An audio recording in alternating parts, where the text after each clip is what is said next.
Good morning. Good morning. Thank you. So I want to make sure I got this clear. If a Democrat or a Republican senator has a problem with a grant that's been canceled or reduced, you would be glad to talk to them. Yes, Senator, and I have been doing that as well. There have been Democratic members who called you, They have spoken to my office, yes, Senator, and you've tried to respond. on either side of course, if it has anything to do with law So- enforcement or victims, And that includes Senator Durbin. If he's got a problem, he can call you and you'll try to respond. absolutely. Thank you. How many illegal immigrants are in Chicago? Ooh.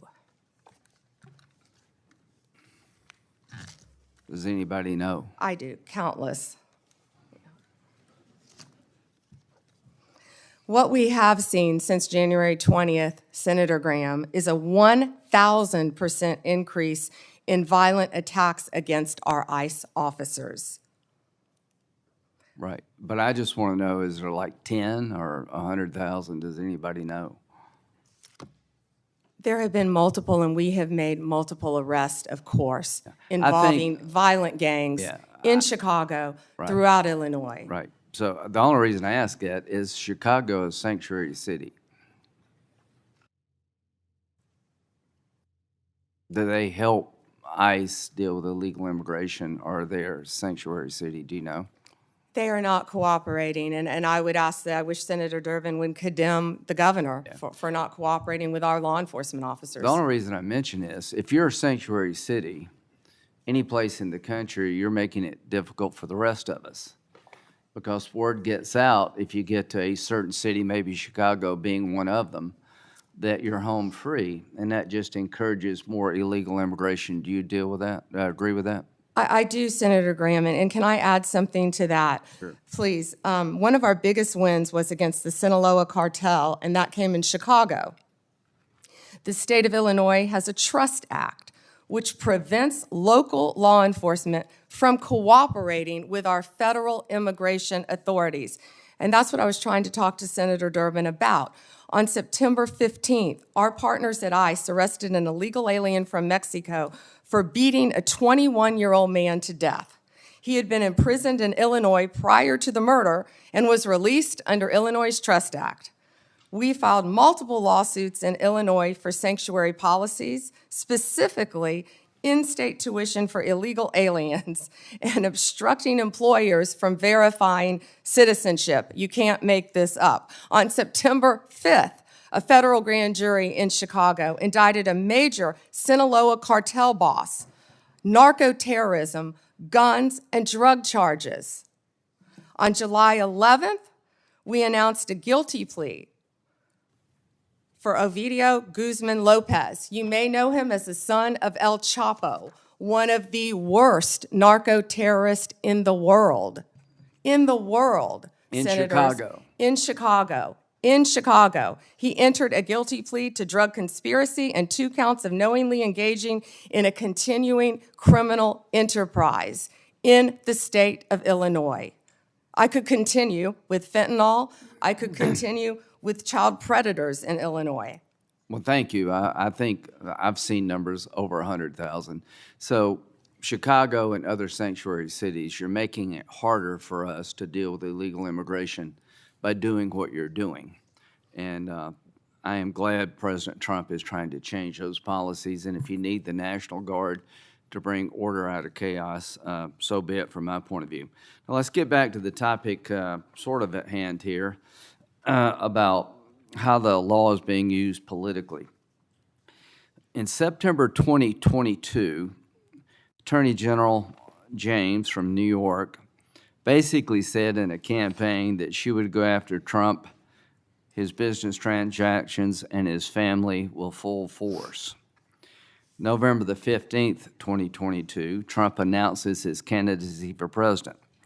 November 2022, 3 days after Trump announced his re-election campaign, Jack Smith was appointed by Garland to be special counsel to look at classified information, document mishandling, and trying to undermine the 2020 election.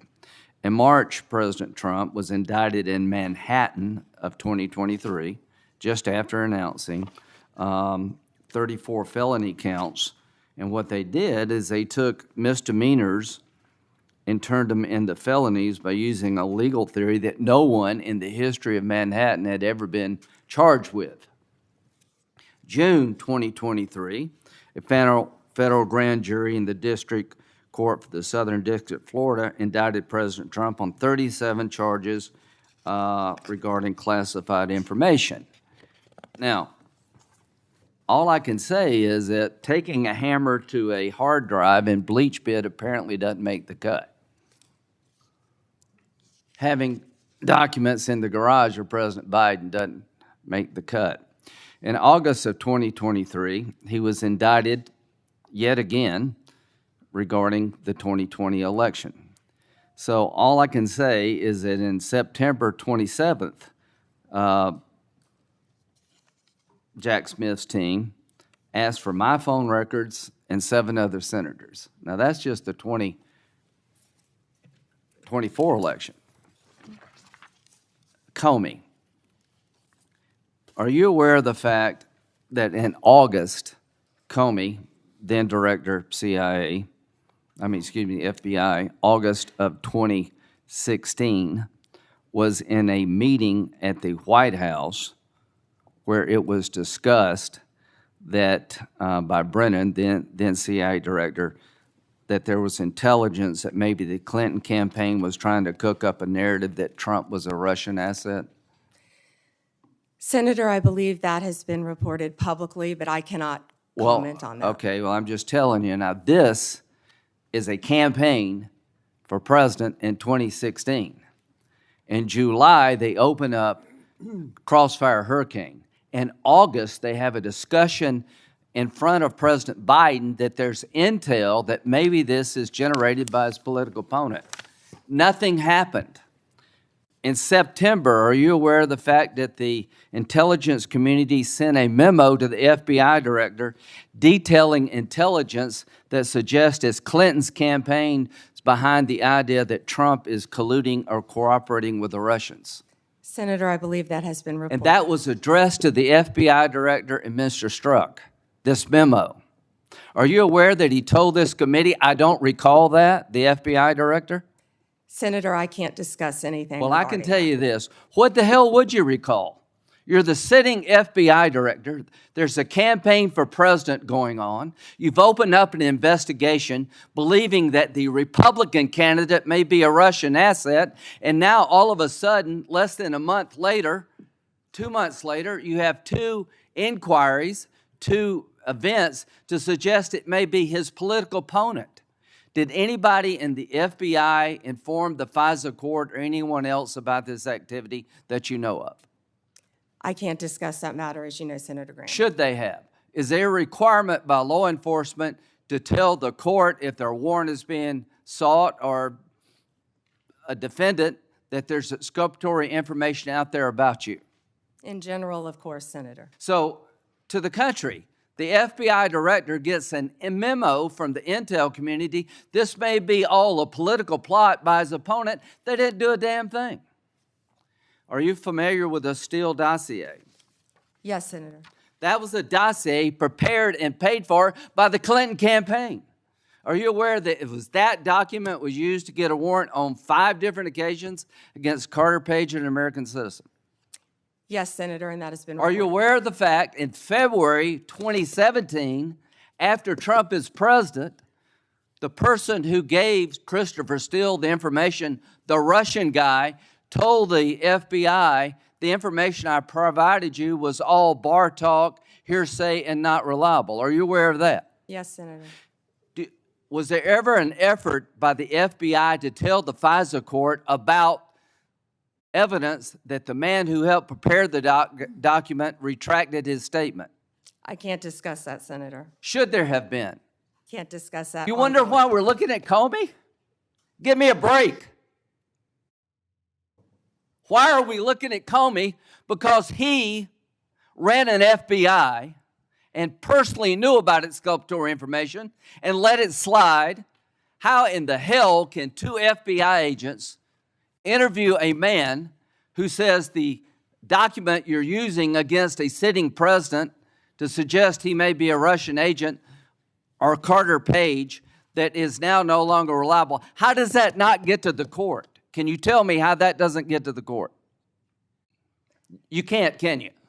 I can't, Senator, and I Can can't you tell me discuss it. why my phone records, when I'm the chairman of the Judiciary Committee, were sought by the Jack Smith agents? Why did they ask to know who I called and what I was doing from January 4th to the 7th? Can you tell me that? No, Senator, and there were 8 senators in total. Yeah. Do you think that was an abuse of power? Senator, I cannot discuss whether there is or is not an ongoing investigation. If I may add one thing, they also wasted $50 million on what you just described, trying to put President Trump in jail prior to the election. Before Senator Whitehouse, I want to introduce into the record what is called the Durham Annex. The annex is a declassified appendix to John Durham's report about Crossfire Hurricane. The Durham Annex contains information exposing a reported Clinton campaign plan to falsify and tie President Trump to Russia. For years, I've fought to assemble and publicize all the facts surrounding Durham investigation, Crossfire Hurricane, and related matters. The Durham Annex was declassified as a large part because of Attorney General Bondi.